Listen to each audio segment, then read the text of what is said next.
Welcome to Shivoham channel. ఈరోజు మనం మహాభారతంలో శ్రీకృష్ణుని పాత్ర గురించి తెలుసుకుందాం. శ్రీకృష్ణుడు ఒక సాధారణ మానవుడు కాదు. ఆయనలో ధర్మం, జ్ఞానం, ప్రేమ, వియోగబుద్ధి కలిగి ఉండి ఆయన సాక్షాత్తు విష్ణువు యొక్క అవతారము.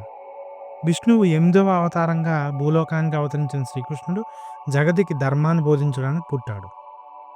కురుక్షేత్ర సమరభూమిలో అర్జునుడు కర్మబంధంలో చిక్కుకుని తన బంధువులపై బాణం ఎక్కించలేక బాధతో వేదన చెందాడు. అప్పుడు శ్రీకృష్ణుడు భగవద్గీతను ఉపదేశించాడు. కర్మ, భక్తి, జ్ఞాన మార్గాలను వివరించాడు. ఈ గీతా జ్ఞానం యుగాల వరకు మార్గదర్శకంగా నిలుస్తుంది. ఆ సమయాన ఆయన తన విశ్వరూపాన్ని అర్జునునికి చూపించాడు.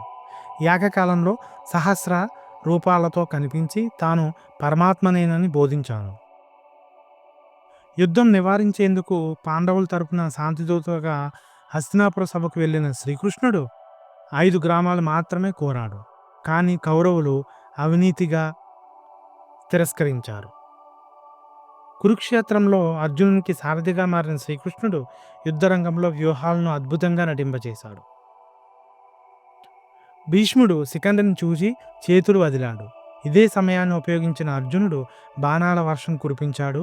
ఇది శ్రీకృష్ణుడి వ్యూహాన్ని తెలియజేస్తుంది. కర్ణుని జన్మరహస్యాన్ని పాండవులకు తెలియజెప్పిన వాడే శ్రీకృష్ణుడు. అతను కౌరవుల పక్షాన ఉన్న నిజానికి కుటుంబంలోని భాగమే.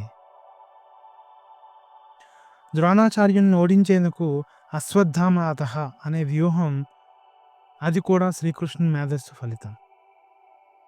అర్జునుని తోడుగా అన్ని వేళలా నిలిచిన శ్రీకృష్ణుడు స్నేహితుడిగా, మార్గదర్శిగా, ఆత్మబంధువుగా నిలిచాడు. యుద్ధం తర్వాత కూడా శ్రీకృష్ణుడు ధర్మం గురించి మాట్లాడుతూనే ఉన్నాడు. ఆయన బోధనలు శాశ్వతమైనవిగా నిలిచాయి.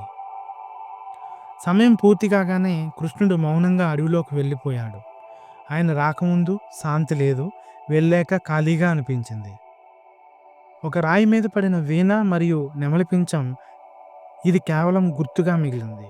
కానీ ఆయన బోధనలు, ప్రేమ, ధర్మం మన హృదయాల్లో శాశ్వతంగా నిలిచాయి. Thanks for watching.